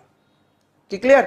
তাহলে মনে করো নিজের চেয়ে হালকা জিনিসের সাথে যখন ধাক্কা লাগবে, তখন গতির দিক তেমন চেঞ্জ হবে না, তুমি সোজাসুজি চলে যেতে পারবা খুবই হালকা জিনিসের সাথে যদি ধাক্কা লাগে। কিন্তু নিজের চেয়ে যদি ভারী জিনিসের সাথে ধাক্কা লাগে, তখন তুমিই বেঁকে যাবা। ঠিক আছে, তুমি দৌড় দিছো, কিন্তু তোমার সামনে একটা নিজের চেয়ে একটা ভারী কিছু, তাহলে ধাক্কা লাগলে তুমিই তো বেঁকে অন্যদিকে চলে যাবা। তাহলে নিউক্লিয়াসে পজিটিভ চার্জ আছে, আর আলফা পার্টিকেল নিজেও পজিটিভ চার্জ। এই কারণে আলফা পার্টিকেল যখন ধাক্কা লাগাচ্ছে তখন বেঁকে যাচ্ছে। এবং এবং মনে করো 20,000-এ, যেহেতু কেমিস্ট্রির কথা বলছো অনেকে, তো 20,000 একটি বা 1,00,000 একটি, সেটা পুরোপুরি এইভাবে বেঁকে চলে আসতেছে, একেবারে পুরোপুরি পুরোপুরি যেভাবে গেল সেইভাবে বেঁকে চলে আসতেছে। তাহলে বেঁকে চলে আসতেছে কার জন্য? অবশ্যই ভারী কেউ একটা আছে, এবং যে অবশ্যই পজিটিভ চার্জ, এই কারণে আলফা পার্টিকেল বেঁকে চলে আসতেছে। তাহলে আলফা পার্টিকেল হচ্ছে ভারী কিছু একটা আছে, এবং ওই ভারী কিছু একটা ওটা পজিটিভ চার্জ, এই কারণে বেঁকে চলে আসতেছে। তাহলে এখান থেকে কিন্তু আমরা নিউক্লিয়াসের ধারণা পাই। এই নিউক্লিয়াস আবিষ্কার করে কে? রাদারফোর্ড। ঠিক আছে, নিউক্লিয়াস আবিষ্কার করে কে? রাদারফোর্ড। বুঝছো? ইলেকট্রন আবিষ্কার করে কে? বিজ্ঞানী জে থমসন। কেমিস্ট্রিতে মানে এসে কিন্তু আসবে এমসিকিউতে। আর নিউক্লিয়াস আবিষ্কার করে কে? নিউক্লিয়াস আবিষ্কার করে বিজ্ঞানী রাদারফোর্ড। কোন পরীক্ষার মাধ্যমে? এই স্বর্ণপাত আলফা বিক্ষেপণ যে পরীক্ষাটা, এর মাধ্যমে। বুঝলা? এবার আরেকটা কথা ছিল, সেই কথাটা কি? সেই কথাটা হচ্ছে যে এই যে মানে অলরেডি সেটা বলেই ফেলছি, যে একটা পুরোপুরি বেঁকে চলে আসতেছে। ঠিক আছে, যে খুবই খুবই কম সংখ্যক পুরোপুরি বেঁকে চলে আসতেছে। তো খুবই কম সংখ্যক পুরোপুরি বেঁকে চলে আসতেছে, তার কারণটাই হচ্ছে ইলেকট্রনের সাথে ধাক্কা খেয়ে সোজাসুজি চলে যাচ্ছে। ম্যাক্সিমাম জায়গাটা ফাঁকা, ইলেকট্রনের সাথে ধাক্কা খেয়ে বাদ বাকিগুলো সোজাসুজি চলে যাচ্ছে। যেটা পুরোপুরি বেঁকে চলে আসতেছে সেটা আসলে সেটা আসলে নিউক্লিয়াসের সাথে ধাক্কা লাগতেছে। ক্লিয়ার? তো এটাই হচ্ছে কথা। তাহলে আমরা এই পর্যবেক্ষণ থেকে আমরা সিদ্ধান্তগুলো লিখে ফেললাম। এবার আসো এই যে নিউক্লিয়ার পরমাণু মডেল, রাদারফোর্ডের যে পরমাণু মডেল, দেখো যে আলোচনাটা আমরা একটু আগে করলাম, ঠিক আছে, যে আলোচনাটা আমরা একটু আগে করলাম, সেই আলোচনার উপর মানে ভিত্তি করে বা সেই এক্সপেরিমেন্টের উপর ভিত্তি করে আমরা কিন্তু মানে পরমাণুর একটা মানে আকৃতি আমরা ভেবে নিতে পারি। কি আকৃতি? মাঝখানে থাকবে নিউক্লিয়াস, পজিটিভ চার্জের কিছু একটা, আশেপাশের ম্যাক্সিমাম জায়গা থাকবে ফাঁকা, এবং আশেপাশে ইলেকট্রনগুলো থাকবে। ঠিক আছে, আশেপাশে কি থাকবে? ইলেকট্রনগুলো থাকবে। তো সেটাই দেখো যে এই কালি দিয়ে যেটা লেখা আছে, এই যে হালকা যে কালোটা মানে কালারটা যেটা আছে, সেটা হচ্ছে ফাঁকা জায়গা। এই যে এটা হচ্ছে ফাঁকা জায়গা, এবং এই ফাঁকা জায়গার মধ্যে দেখো এই যে ইলেকট্রন, এক একটা কক্ষপথে ইলেকট্রনগুলো ঘুরতেছে। এই যে আর মাঝখানের এই যে জায়গাটা, এটা হচ্ছে সেই পজিটিভ চার্জ বা নিউক্লিয়াস। তাহলে এরকম একটা আকৃতি কিন্তু আমরা পাচ্ছি। কি কথা কি বুঝছো? এরকম একটা আকৃতি আমরা পাচ্ছি। তো বিজ্ঞানী রাদারফোর্ড সেই কথাগুলাই বলছে। দেখো, অ্যাটমস আর মেইনলি এমটি স্পেস, তারপরে positive charge is concentrated at the centre of the atom, আর the centre of the atom this is called nucleus, আর the centre of atom equal to nucleus. দেখো the nucleus লেখা আছে, আর electrons move around the nucleus, অর্থাৎ নিউক্লিয়াসের চারপাশে ইলেকট্রনগুলা আবর্তিত হচ্ছে। কি ক্লিয়ার? তো এটা হচ্ছে রাদারফোর্ডের পরমাণু মডেল। এবার রাদারফোর্ড পরমাণু মডেলের সীমাবদ্ধতা, ঠিক আছে, বই থেকে খুব সুন্দর করে আমি এই যে মার্ক করে দিচ্ছি 2 মার্কের প্রশ্নের জন্য, যেটা পড়বা, বুঝছো? 2 মার্কের প্রশ্নের জন্য রাদারফোর্ডের এই সীমাবদ্ধতাটা পড়বা। সীমাবদ্ধতা আমি একটু আলোচনাও করে দিচ্ছি, ছোট্ট করে আলোচনা করে দিচ্ছি। এটা 2 মার্কের জন্য, অনুধাবনমূলক প্রশ্নের জন্য, বুঝছো? অনুধাবনমূলক প্রশ্নের জন্য সীমাবদ্ধতাটা পড়বা। তো সীমাবদ্ধতা কি? তোমরা কেমিস্ট্রিতে পড়ছো। সেই সীমাবদ্ধতা হচ্ছে যে ইলেকট্রনগুলা যখন এই কক্ষপথে আবর্তিত হতে থাকে, তখন সে ক্রমাগত শক্তি বিকিরণ করে। এবার আমার প্রশ্ন হচ্ছে কেন? এই কথাটা আমাদের বইতে লেখা আছে যে ইলেকট্রনগুলা যখন ঘূর্ণনরত থাকে, নিউক্লিয়াসের চারপাশে যখন ঘূর্ণনরত থাকে, এই যে ঘূর্ণনরত আছে, এই ঘূর্ণনরত থাকা অবস্থায় তারা শক্তি বিকিরণ করে। তো শক্তি ক্রমাগত শক্তি বিকিরণ করে কেন? আমার প্রশ্ন হচ্ছে কেন শক্তি বিকিরণ করবে? তো শক্তি বিকিরণ করে তার কারণ হচ্ছে তড়িৎ চুম্বকীয় তত্ত্ব অনুযায়ী, অর্থাৎ ইলেকট্রোম্যাগনেটিক যে ওয়েভ যে ইকুয়েশন, তো সেই তত্ত্ব অনুযায়ী, ইলেকট্রোম্যাগনেটিক ওয়েভ ইকুয়েশন তত্ত্ব অনুযায়ী, তড়িৎ চুম্বকীয় তত্ত্ব অনুযায়ী, যদি কোনো চার্জ, ভালো করে শুনিও কথাটা, এই জিনিসটা আমরা আরো ভালো বুঝতে পারতাম যদি আমরা চতুর্থ অধ্যায় পঞ্চম অধ্যায় পড়তাম, যে যদি কোনো চার্জ ত্বরণ নিয়ে মুভ করে, যদি কোনো চার্জ ত্বরণ নিয়ে গতিশীল থাকে, তাহলে সে ক্রমাগত শক্তি বিকিরণ করবে ত্বরণ নিয়ে। তো তুমি দেখো তো, এই যে এটা হচ্ছে ইলেকট্রন, এখানে একটু এঁকে দেখাই, এটা হচ্ছে নিউক্লিয়াস, নিউক্লিয়াসের চারপাশে এই যে ঘুরতেছে ইলেকট্রন, এটা হচ্ছে ইলেকট্রন। তো ইলেকট্রন হচ্ছে নেগেটিভ চার্জ, আর নিউক্লিয়াস আছে প্রোটন, পজিটিভ চার্জ। একটু আগে রাদারফোর্ডের পরীক্ষা দিয়ে আমরা প্রমাণ করছি। তো এই পজিটিভ চার্জ এবং নেগেটিভ চার্জ এরা তো পরস্পরকে আকর্ষণ করবে। তো এরা যে পরস্পরকে আকর্ষণ করবে, এটা হচ্ছে ইলেকট্রোস্ট্যাটিক ফোর্স, মানে তড়িৎ বল, তড়িৎ যে কুলম্ব বল সেটা। তাহলে এই বল দিয়ে আকর্ষণ করতেছে, তো এই বল দিয়ে কোন দিকে আকর্ষিত হচ্ছে? কেন্দ্রের দিকে। তো কেন্দ্রের দিকে আকর্ষিত হওয়ার কারণে তো কেন্দ্রমুখী বল থাকবে, এফ ই, এটা হচ্ছে mv²/r, কেন্দ্রমুখী বলের যোগান দিবে, বুঝছো? তাহলে কেন্দ্রমুখী বলের যেহেতু যোগান দিচ্ছে, কেন্দ্রমুখী বলই যেহেতু আছে, তার মানে কেন্দ্রমুখী ত্বরণ আছে না? কেন্দ্রমুখী ত্বরণ আছে, কেন্দ্রের দিকে ত্বরণ আছে। তাহলে এই যে চার্জ, এই চার্জ কি করতেছে? ত্বরণ নিয়ে মুভ করতেছে, ত্বরণ নিয়ে বৃত্তাকার পথে গতিশীল আছে। তো তড়িৎচুম্বকীয় তত্ত্ব অনুযায়ী কোনো চার্জ যদি ত্বরণ নিয়ে মুভ করে, ত্বরণ নিয়ে গতিশীল থাকে, তাহলে সে ক্রমাগত শক্তি বিকিরণ করবে। তাহলে শক্তি এভাবে বিকিরণ করতে থাকলে আস্তে আস্তে এই যে কক্ষপথগুলো আছে, এই কক্ষপথগুলোর ব্যাসার্ধটা কমতে থাকবে। কারণ যতই শক্তি বিকিরণ করবে, ততই সে লোয়ার অরবিটে নেমে আসবে। ঠিক আছে, ততই তার অরবিটের রেডিয়াসটা হবে কম। তাহলে অরবিটের রেডিয়াসটা যদি কম হয়, কম হতে হতে হতে হতে হতে হতে এক সময় নিউক্লিয়াসে গিয়ে পতিত হবে, পরমাণু তার স্থায়িত্ব হারাবে, পরমাণুটা তার স্থায়িত্ব হারাবে। তাহলে এটাই হচ্ছে কথা। তো এই কারণে দেখো এই পরমাণু মডেল আর টিকলো না। এটা হচ্ছে এর মূল সীমাবদ্ধতা। আরো কিছু সীমাবদ্ধতা আছে। হ্যাঁ, ম্যাক্সওয়েলের তড়িৎচুম্বকীয় তত্ত্ব, হ্যাঁ, এই যে ম্যাক্সওয়েলের তড়িৎচুম্বকীয় তত্ত্ব অনুযায়ী কোনো চার্জ যদি মুভ করে ত্বরণ নিয়ে মুভ করে, তাহলে ক্রমাগত শক্তি বিকিরণ করবে। তো ক্রমাগত শক্তি বিকিরণ করলে তো আস্তে আস্তে তার অরবিটের রেডিয়াসটা কমতে থাকবে, রেডিয়াসটা কমতে কমতে একসময় সে নিউক্লিয়াসে পতিত হবে এবং পরমাণু তার অস্তিত্বটা হারাবে। তো এই কারণে রাদারফোর্ডের এই পরমাণু মডেল এইটা আর টিকলো না। এরপরে এই সীমাবদ্ধতাকে দূর করে নতুন করে পরমাণু মডেল নিয়ে হাজির হইল হচ্ছে বোর।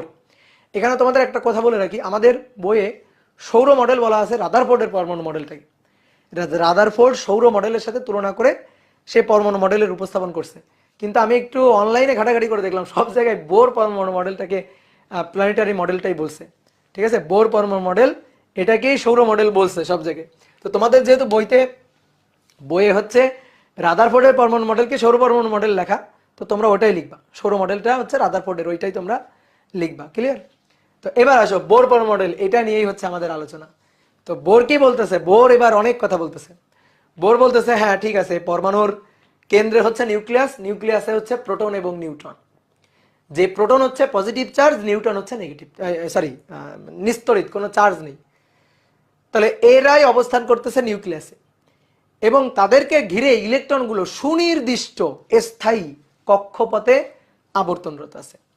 যেমন তেমন কক্ষপথ হবে না, অনুমোদিত স্থায়ী সুনির্দিষ্ট কক্ষপথ। মানে তুমি ইচ্ছা মতো একটা কক্ষপথ আঁকতে পারবে না, কক্ষপথের একটা নির্দিষ্ট ব্যাসার্ধ আছে। ভালো করে শুনিও, এটাই মূল কথা। কক্ষপথের একটা নির্দিষ্ট ব্যাসার্ধ আছে, নির্দিষ্ট বেগ আছে, নির্দিষ্ট শক্তি আছে। কি ক্লিয়ার? হ্যাঁ, সারা জীবন পড়লাম রাদারফোর্ডেরটাই হচ্ছে সৌর মডেল, এটা আমিও পড়ছি তাই। কিন্তু অনলাইন সার্চ করে দেখো, তুমি অনলাইনে সার্চ করে দেখো, প্ল্যানেটারি মডেল বলা হয়েছে হচ্ছে এই যে, দেখো আমি অনেক জায়গায় দেখলাম প্ল্যানেটারি মডেল বলা হচ্ছে বোর পরমাণু মডেলটাকে। ঠিক আছে, আমাদের টিচাররা মেবি হচ্ছে ধরো ইংলিশ বই থেকে যখন আর কি অনুবাদ করে লিখছে, তখন হয়তো একটু ভুল করে ফেলছে এবং ওই ভুল সারা জীবন টেনে নিয়ে আসছে, হইতে পারে এটা। তারপরে তোমরা একটু রিসার্চ করে নিও এটা ব্যাপারে, বুঝছো? তো দেখো এবার যেটা বলতেছিলাম, যে সুনির্দিষ্ট কক্ষপথে ইলেকট্রনগুলো ঘূর্ণনরত। এই কক্ষপথে ইলেকট্রনগুলো ঘূর্ণনরত থাকলে হ্যাঁ ক্রমাগত শক্তি শোষণ বা বিকিরণ করে। তো রাদারফোর্ড এই ক্রমাগত শক্তি শোষণ বা বিকিরণ করে কি ঘটনা ঘটে এটা কিন্তু সে ব্যাখ্যা করতে পারে না, এই জিনিসটার তার সীমাবদ্ধতা ছিল। কিন্তু বোর ব্যাখ্যা করছে যে হ্যাঁ, যদি ক্রমাগত শক্তি শোষণ বা বিকিরণ করে তাহলে শক্তি শোষণ করে লাভ দিয়ে উপরের স্তরে চলে যাবে, শক্তি গেইন করে লাভ দিয়ে উপরের স্তরে চলে যাবে, অর্থাৎ কক্ষপথের ব্যাসার্ধ বেড়ে যাবে। আবার লাভ যখন শক্তি সে বিকিরণ করবে, শক্তি সে লস করবে, তখন লাভ দিয়ে নিচের স্তরে চলে আসবে, অর্থাৎ লোয়ার অরবিটে চলে আসবে। তো এই ব্যাপারটাই আমাদের ব্যাখ্যা করছে। কি ক্লিয়ার? এই ব্যাপারটা সুন্দর করে আমাদের ব্যাখ্যা করছে কে? বিজ্ঞানী বোর। তো বোর পরমাণু মডেলের যে কথাবার্তাগুলো দেখো এখানে একটু ইংরেজিতে ছোট ছোট করে মূল কথাগুলা লেখা আছে। ঠিক আছে, অরবিটের নির্দিষ্ট ব্যাসার্ধ হবে, অরবিটের নির্দিষ্ট আকার হবে, নির্দিষ্ট আকৃতি হবে। ঠিক আছে, অরবিট নিজের ইচ্ছা মতো বানানো যাবে না, এটাই হচ্ছে বোরের কথা। ঠিক আছে, এটাই হচ্ছে বোরের কথা এবং মূল গুরুত্বপূর্ণ কথা হচ্ছে এটা। তা আমাদের আলোচনা হচ্ছে বোর পরমাণু মডেল নিয়ে। এরপর বিজ্ঞানী শ্রোডিঞ্জার আছে, শ্রোডিঞ্জার তার পরমাণু মডেল আছে। তো শ্রোডিঞ্জার বলতেছে যে হ্যাঁ, কেন্দ্রে আছে নিউক্লিয়াস এবং নিউক্লিয়াসের চারপাশে ইলেকট্রন আছে, কিন্তু ইলেকট্রন কোনো সুনির্দিষ্ট কক্ষপথে নেই। ইলেকট্রনের আসলে আশেপাশে যে কোনো জায়গায় ইলেকট্রন পাওয়া যাইতে পারে, যে কোনো জায়গায় ইলেকট্রনের অস্তিত্ব থাকতে পারে। তো এইটাই হচ্ছে ইলেকট্রন মেঘ আর কি, যে ইলেকট্রন কোনো অরবিটে থাকে না, ইলেকট্রন একটা একটা মেঘের মতো পুঞ্জীভূত হয়ে একটা এলাকার মধ্যে থাকে এবং এলাকার যে কোনো জায়গায় এখানে ইলেকট্রন থাকতে পারে, এখানে থাকতে পারে, এখানে থাকতে পারে, এখানে থাকতে পারে, এখানে থাকতে পারে। তারপরে তোমরা কেমিস্ট্রিতে হচ্ছে ওই যে বিভিন্ন অরবিটালের সাইজ পড়ছো। ঠিক আছে, যে কোনো একটা অরবিটালের সাইজ, এগুলো সব ভুলে গেছি আমি। কোন একটা অরবিটালের সাইজ এরকম, এটা ধরো যে মেবি পি অরবিটাল নাকি, যে তিনটা পি অরবিটাল হচ্ছে তিনটা। তো এরকম পি এক্স অক্ষ একটা, ওয়াই অক্ষ একটা, জেড অক্ষ একটা মেবি। ঠিক আছে, তো এরকম তোমরা এই যে অরবিটালের আকার টাকার পড়ছো না, তো ওইভাবে আসলে মূলত ইলেকট্রনগুলো ওইভাবে অবস্থান করে। ওকে, তো এবার আসো আমরা এখন মূল আলোচনায় যাচ্ছি। এইবার তোমরা মানে নোট খাতা ধরো আর কি। তো চলো শুরু করি। তা আমরা পড়বো হচ্ছে বোর পরমাণু মডেল, বুঝছো? বোর পরমাণু মডেল। এর একটু আগে যে বাংলা কথাগুলো তোমাদের পড়াইলাম, ঠিক আছে, এগুলো আসলে পড়াইতে চাইছিলাম না, কিন্তু তোমাদের অনেকের ভাই একটু পড়াই দেন, তো দিলাম নাও। ঠিক আছে, অফলাইন ব্যাচে অনেক স্টুডেন্ট বলে ভাই একটু পড়াই দেন, তো নাও তোমাদেরও পড়াই দিলাম। বোর পরমাণু মডেল, এইটা নিয়ে আমাদের আলোচনা। বোর পরমাণু মডেলের তিনটা স্বীকার্য। তাহলে এক নম্বর হচ্ছে স্থায়ী কক্ষপথ স্বীকার্য। স্থায়ী কক্ষপথ স্বীকার্য। বোর পরমাণু মডেল স্থায়ী কক্ষপথ স্বীকার্য। এমডি মুরসালিন রাফি বলছে পিএক্স পিওয়াই পিজেড, হ্যাঁ পি অরবিটাল, তাহলে তো তিনটা, ঠিকই তো বলছি, দেখছো মনে আছে। আর এস অরবিটাল হচ্ছে এরকম একটা গোল্লা না, এস অরবিটাল হচ্ছে এরকম একটা গোল্লা,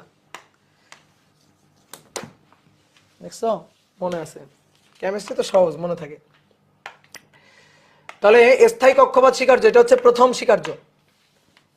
তাহলে কি বলছে একটু ছোট্ট করে লিখি তো, বাংলা কথা একটু ছোট্ট করে লিখি, যে নিউক্লিয়াসের চারপাশে ইলেকট্রনগুলো নিউক্লিয়াসের চারপাশে ইলেকট্রনগুলো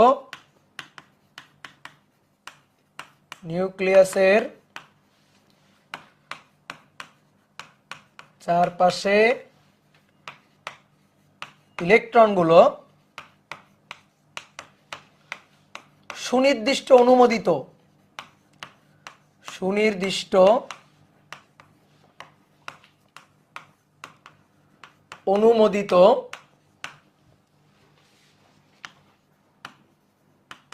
কক্ষপথে আবর্তন করে। সুনির্দিষ্ট অনুমোদিত কক্ষপথে আবর্তন করে। প্রতিটি কক্ষপথের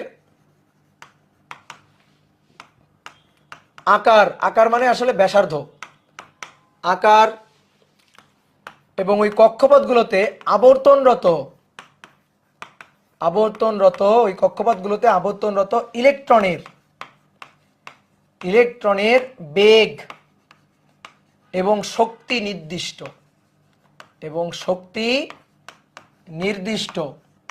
অর্থাৎ প্রত্যেকটা অরবিটে শক্তির পরিমাণ নির্দিষ্ট। ঠিক আছে, প্রত্যেকটা অরবিটে শক্তির পরিমাণ নির্দিষ্ট। কি ক্লিয়ার? প্রত্যেকটা অরবিটে শক্তির পরিমাণ নির্দিষ্ট। তাহলে আসলে একটু চিত্র আঁকি। এটা হচ্ছে নিউক্লিয়াস, নিউক্লিয়াসের চারপাশে ইলেকট্রনগুলো সুনির্দিষ্ট বৃত্তাকার কক্ষপথে ঘূর্ণায়মান। এই একটা,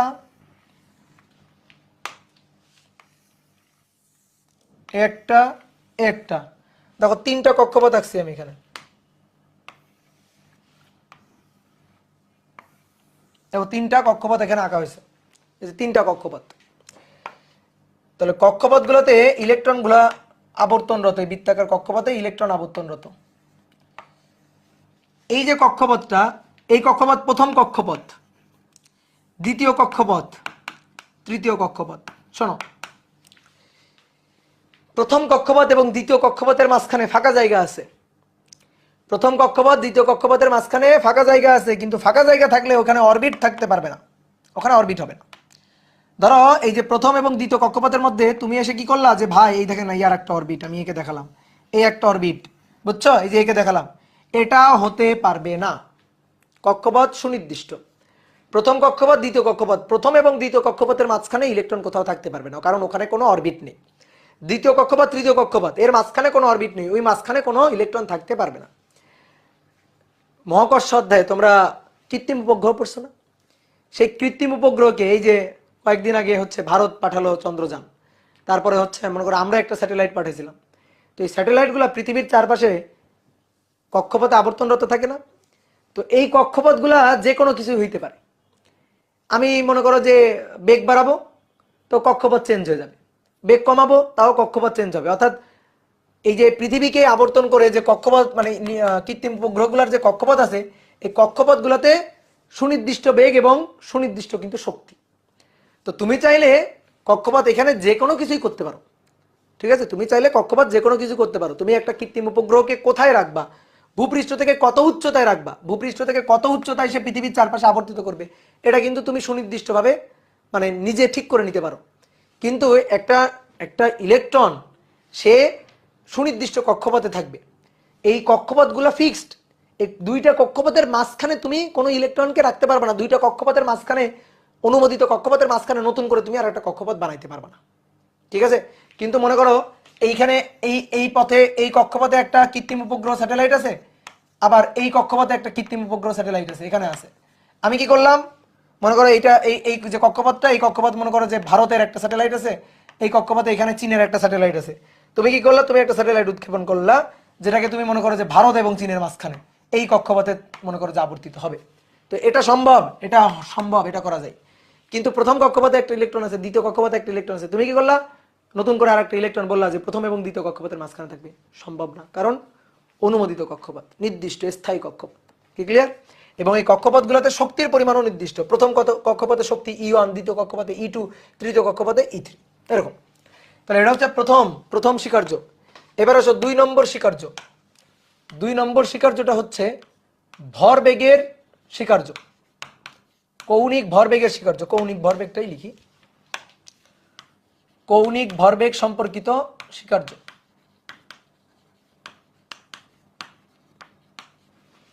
কৌণিক ভরবেগ সম্পর্কিত স্বীকার্য। এই যে ইলেকট্রনগুলো যে বৃত্তাকার কক্ষপথগুলোতে অনুমোদিত, যে স্থায়ী কক্ষপথগুলোতে আছে, কক্ষপথগুলোতে যে আবর্তিত হচ্ছে, এই কক্ষপথগুলোতে ঘূর্ণনরত অবস্থায় যে ইলেকট্রনের যে কৌণিক ভরবেগ, আচ্ছা কোনো বস্তু বৃত্তাকারতে ঘুরলে কৌণিক ভরবেগ থাকবে না? কৌণিক ভরবেগের সূত্র কি বলো? L = mvr, L = I omega. মূল সূত্র হচ্ছে I ওমেগা। তো I = mr², I = L = I omega, আর I = mr²। কারণ যখন ইলেকট্রন ঘুরবে, নিউক্লিয়াসকে কেন্দ্র করে যখন ইলেকট্রন ঘুরবে, সে একটা বিন্দু ভর, তাই না? তো একটা বিন্দু ভরের জন্য mr², আর omega V = omega, omega = v/r। তাহলে কি হচ্ছে? mvr। চতুর্থ অধ্যায় পড়া, তাই না? এগুলো চতুর্থ অধ্যায় পড়া। তো এই যে কৌণিক ভরবেগ, এই কৌণিক ভরবেগের মান হবে h/2π এর পূর্ণ সংখ্যার গুণিতক। পূর্ণ সংখ্যা, ভগ্নাংশ না, পূর্ণ সংখ্যার গুণিতক। তাহলে একটু লিখে আসো। স্থায়ী কক্ষপথগুলোতে আবর্তনরত ইলেকট্রনের স্থায়ী কক্ষপথগুলোতে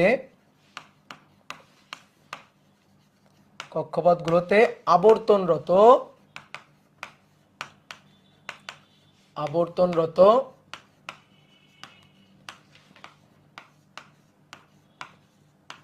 ইলেকট্রনের কৌণিক ভরবেগ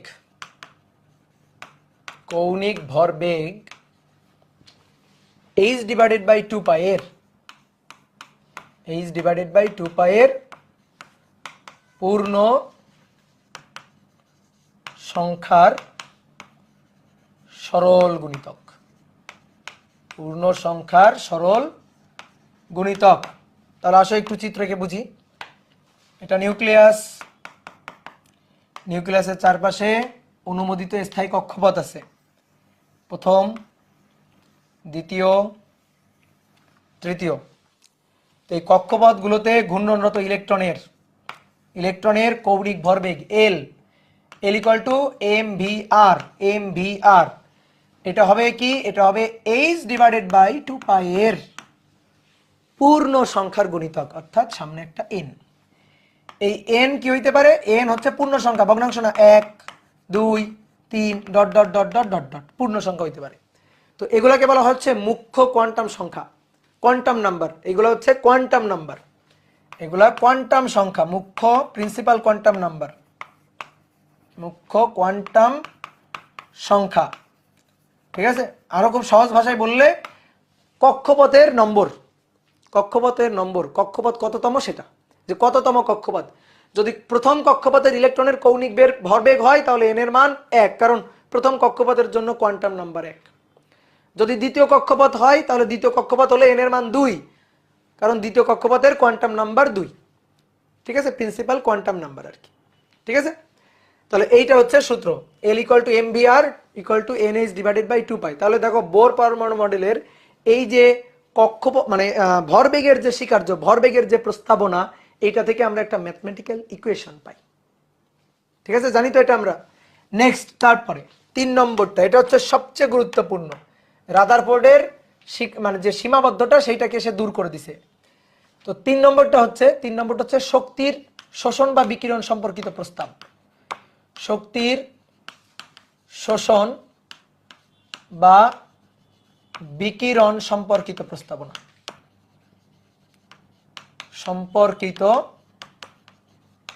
প্রস্তাবনা,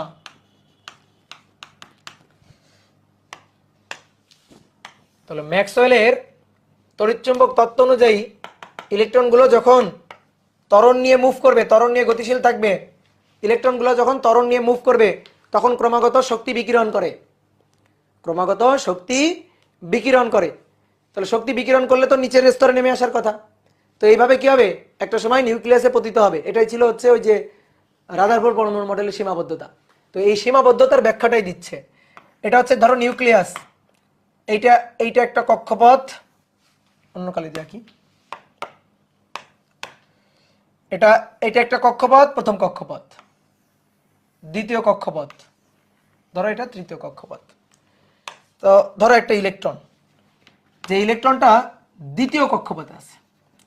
তো এই যদি কোনোভাবে শক্তি শোষণ করে, কিভাবে শক্তি শোষণ করবে? ধরো কোনো ফোটন দিয়ে ওকে আঘাত করা হয়েছে, কোনো ফোটন মানে আলোর কণা আর কি, ফোটন। তো ফোটন দিয়ে আঘাত করা হয়েছে, ফোটনের শক্তি দেখো, ফোটন হচ্ছে আলোর কণা, যে ফোটনের শক্তি E=H/F, জানো তো মনে হয় অনেকে, E=H/F ফোটনের শক্তি, কেমিস্ট্রিতে পড়ছো, E= হচ্ছে H নিউ, এরকম নিউ, তাই না? তো সেই E=H/F আমরা এই নিউ টিউ দিয়ে লিখবো না, আমরা লিখবো F দিয়ে, কম্পাঙ্ক। তো একে যদি কোনোভাবে একটা ফোটন এসে আঘাত করে, এই যে ফোটন এসে আঘাত করে, তার ফোটনের শক্তি আছে, কত শক্তি? E=H/F। তাহলে এই ইলেকট্রনটা কি করবে? ফোটনের শক্তিটাকে সে গেইন করে নিবে, শক্তিটাকে শুষে নিবে। এই কক্ষপথে যখন ছিল তখন কিন্তু তার অলরেডি শক্তি ছিল। ধরো এটা লোয়ার অরবিট, আমি EL বললাম, এনার্জি লোয়ার অরবিটের EL, ঠিক আছে? হ্যাঁ প্রধান কোয়ান্টাম, হ্যাঁ ওই তো প্রধান কোয়ান্টাম সংখ্যা, ওটাকে আমরা মুখ্য বলছি আর কি, রয়েছে প্রধান কোয়ান্টাম সংখ্যা মানে প্রিন্সিপাল কোয়ান্টাম নাম্বার। তাহলে এবার আসো, এই যে ইলেকট্রনটা এটা লোয়ার অরবিটে আছে, এর এনার্জি EL। এবার সে যখন এখান থেকে এই যে ফোটনের শক্তি HF এটা গেইন করে নিচ্ছে, তাহলে তো তার এনার্জি EL+HF। তাহলে শক্তি শোষণ করে তার শক্তি এখন বেশি, শক্তি শোষণ করে শক্তি এখন বেশি। এই অরবিটে যদি তার থাকতে হয় তাহলে তার শক্তি হতে হবে EL, কিন্তু তার শক্তি এখন EL নাই, EL+HF। তাহলে সে শক্তি শোষণ করে বড় লোক হয়ে গেছে। বড় লোক হয়ে গেলে কেউ আর কুড়ে ঘরে থাকে? সে তো তখন মনে করো যে দালান বিল্ডিং করে ফেলবে। তাহলে সে তখন লাফ দিয়ে উপরের স্তরে চলে যাবে। সে লাফ দিয়ে কি করবে? উপরের স্তরে চলে যাবে। উপরের যে অরবিটটা আছে আপার অরবিট, সে আপার অরবিটে চলে যাবে। লাফ দিয়ে সে আপার অরবিটে চলে যাবে, এই যে লাফ দিয়ে আপার অরবিটে চলে আসবে। এই আপার অরবিটে এটার এনার্জি হচ্ছে EU, আপার অরবিটের এনার্জি। মনে করো সাপোজ, জাস্ট সহজ কথা, ধরো এটা হচ্ছে নিচতলা, নিচতলায় থাকতে গেলে, ধরো একটা বিল্ডিং এর নিচতলায় থাকতে গেলে ভাড়া লাগে 2000 টাকা। আর দোতলা একটু মনে করো ভালো, নিচতলা একটু স্যাঁতস্যাঁতে পরিবেশ, দোতলা একটু ভালো হাওয়া বাতাস আসে, দোতলায় থাকতে গেলে ভাড়া লাগে হচ্ছে 4000 টাকা, ঠিক আছে? তো কেউ মনে করো নিচতলাতে ছিল, একটা ইলেকট্রন নিচতলাতে ছিল, গরিব ইলেকট্রন নিচতলাতে ছিল, তাকে তুমি মনে করো যে সে কোনোভাবে শক্তি গেইন করছে, টাকা পয়সা গেইন করছে, কষ্ট করে উপার্জন করছে 2000 টাকা। তাহলে সে তো এখন বড় লোক, তার কাছে তো এখন 4000 টাকা, সে তো আর নিচে থাকবে না, তাড়াতাড়ি সে লাফ দিয়ে উপরে চলে যাবে, বুঝছো? লাফ দিয়ে উপরে চলে যাবে। কিন্তু একটা কথা আছে, কি কথা? ধরো ধরো নিচের তলাতে আছে, নিচের ফ্লোরে আছে, তো তার ভাড়া হচ্ছে মানে 2000 টাকা দিতে হয়। এখন কোনোভাবে সে মনে করো সে 500 টাকা গেইন করলো, ঠিক আছে? 500 টাকা গেইন করলো, তাহলে 500 টাকা গেইন করলে তার এখন টাকা হইলো কত? 2500 টাকা, 2500 টাকা।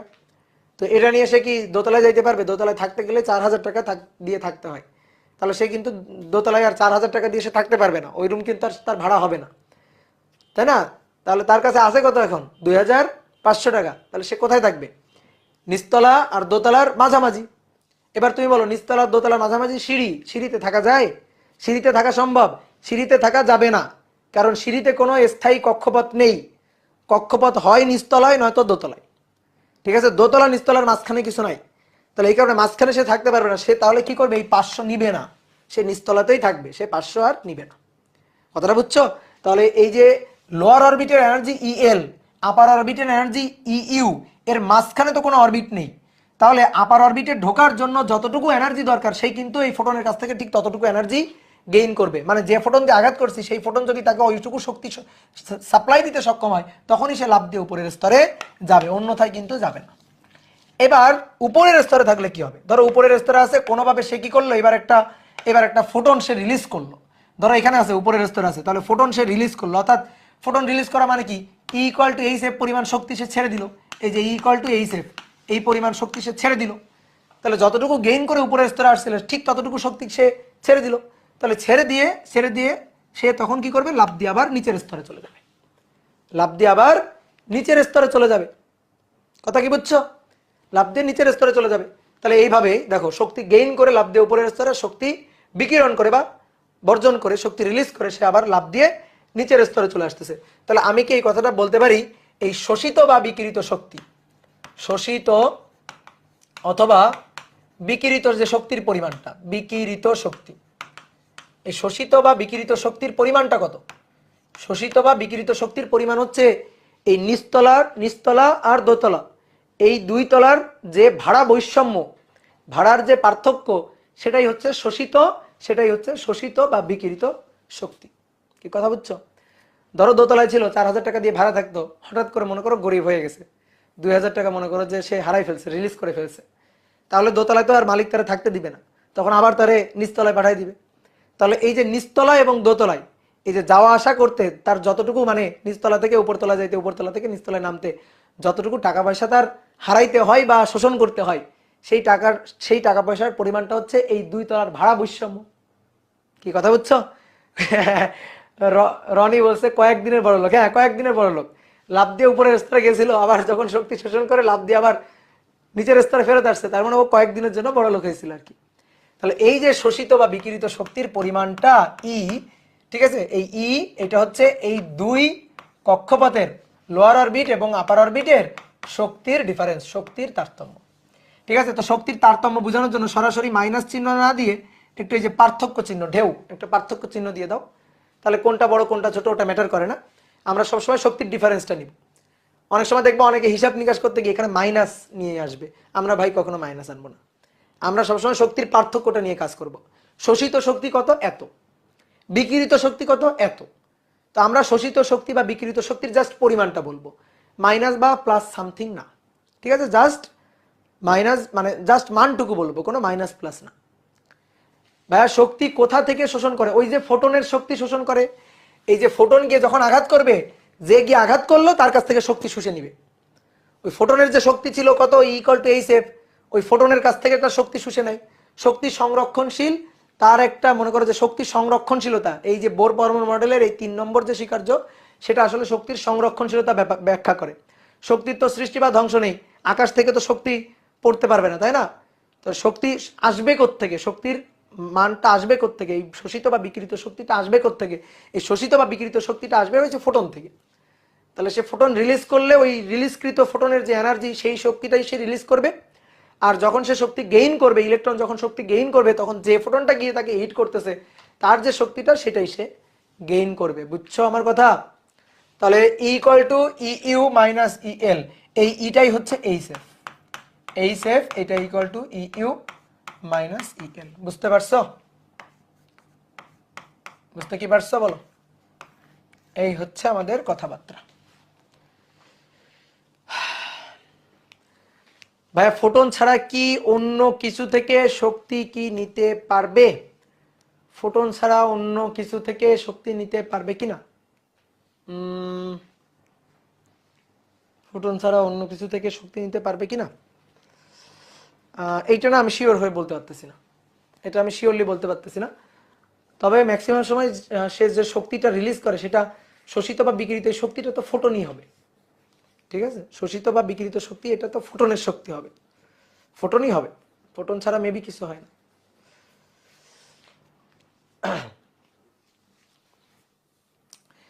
এখানে ই সমান সমান ইপি প্লাস ইকে, হ্যাঁ অবশ্যই। এই যে অরবিটের যে এনার্জি, এই অরবিটে কিন্তু ইলেকট্রন ঘূর্ণনরত থাকলে তার দুটো এনার্জি, এই অরবিটে যে ইলেকট্রনের যে এনার্জি, অরবিটের যে এনার্জি, অরবিটে ইলেকট্রনের টোটাল এনার্জি, এখানে যে এনার্জিটা আমি লিখছি মোট এনার্জি, টোটাল যে এনার্জিটা সেটা হচ্ছে ইলেকট্রনের গতিশক্তি প্লাস বিভব শক্তি। গতিশক্তিও আছে, বিভব শক্তিও আছে, বুঝছো? যেমন তোমরা এই জিনিসটা অনেকটা হচ্ছে স্যাটেলাইটের মতো। তোমরা স্যাটেলাইটের ক্ষেত্রে বিভব শক্তি গতিশক্তি হিসাব করছো না? যেমন ধরো এটা হচ্ছে পৃথিবী, পৃথিবীর ভর কত, বড় হাতের এম, আর এই একটা কৃত্রিম উপগ্রহ বঙ্গবন্ধু স্যাটেলাইট যার ভর ছোট হাতের এম। কত দূরত্ব আছে পৃথিবীর কেন্দ্র থেকে? ধরো r+h দূরত্বে আছে, পৃথিবীর ব্যাসার্ধ r আর ভূপৃষ্ঠ থেকে দূরত্ব h। তাহলে তার বিভব শক্তি কত মনে আছে? বিভব শক্তি হচ্ছে -gmm / r+h, মানে বিভবের সাথে ভর গুণ দিলে হয় বিভব শক্তি। তাহলে পৃথিবীর বিভব -gm / r+h ইন্টু আবার m, এটা হচ্ছে বিভব শক্তি। আর গতিশক্তি কি মনে পড়ে? গতিশক্তি স্যাটেলাইটের গতিশক্তি ½ mv²। তারপরে দেখো স্যাটেলাইটের বেগের সূত্র ½ mv², v √gm / r+h, মনে পড়া উচিত। দেখো এটা বর্গ করলে কি চলে আসে? g বড় হাতের m ছোট হাতের m / 2r+h, হুবহু সেম জিনিস। ঠিক আছে, শুধু এই মানে হিসাব নিকাশ হুবহু সেম জিনিস।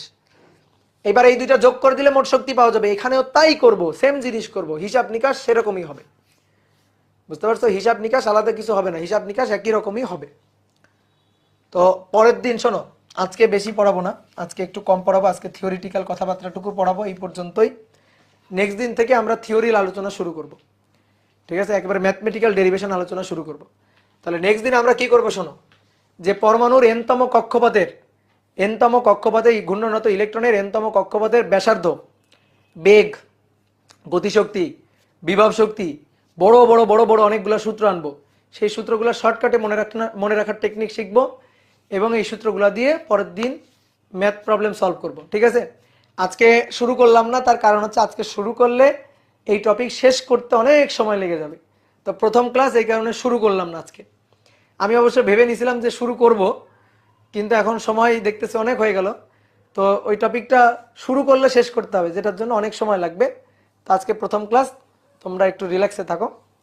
ঠিক আছে, নেক্সট ক্লাস থেকে কিন্তু আমরা মূল আলোচনা শুরু করব। আজকের যে আলোচনা করলাম এগুলা মোটামুটি মানে কিছুই না বলতে পারো, বুঝলা, এগুলো আসলে কিছুই না।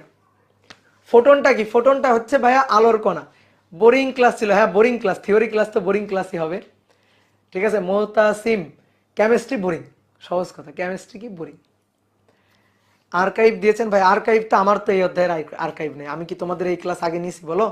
এই তো প্রথম নিচ্ছি, অনলাইনে তো এই ক্লাস প্রথম নিচ্ছি। ঠিক আছে, ফোটন হচ্ছে আলোর কণা, ফোটন আলোর কণা, আলোর ক্ষুদ্র কণাকে বলা হয় ফোটন, কোয়ান্টাম তত্ত্ব অনুযায়ী।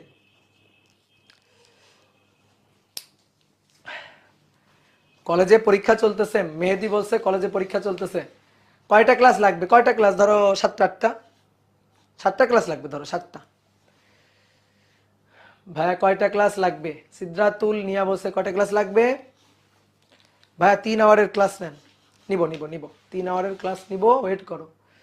ইঞ্জিনিয়ারিং ব্যাচে আসো, দেখো 5 আওয়ারের ক্লাস হয়ে যাবে, 5 ঘন্টার ক্লাস, 6 ঘন্টার ক্লাস। ইঞ্জিনিয়ারিং ব্যাচে আসো, তখন বুঝবা যে কত কত ক্লাসে কত সময়।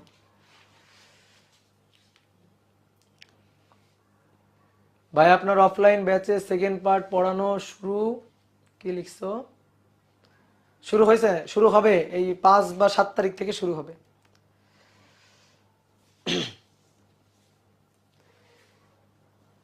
কেমিস্ট্রি তো সঞ্জয় দাদা অনেক ভালো পড়ায়, অবশ্যই কেমিস্ট্রি তো সঞ্জয় দাদা অনেক ভালো পড়ায়, কেমিস্ট্রির বস সঞ্জয় দাদা।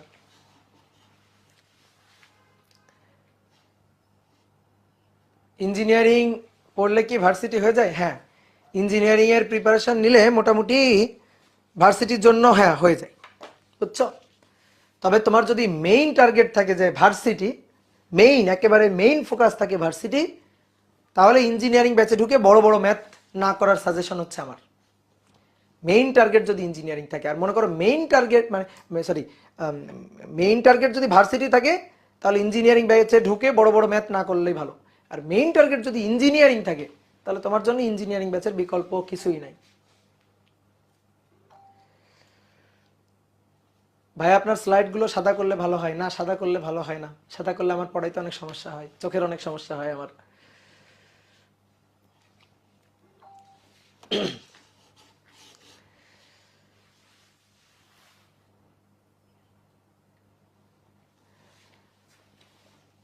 এরপর কোন চ্যাপ্টার ধরবেন ভাইয়া?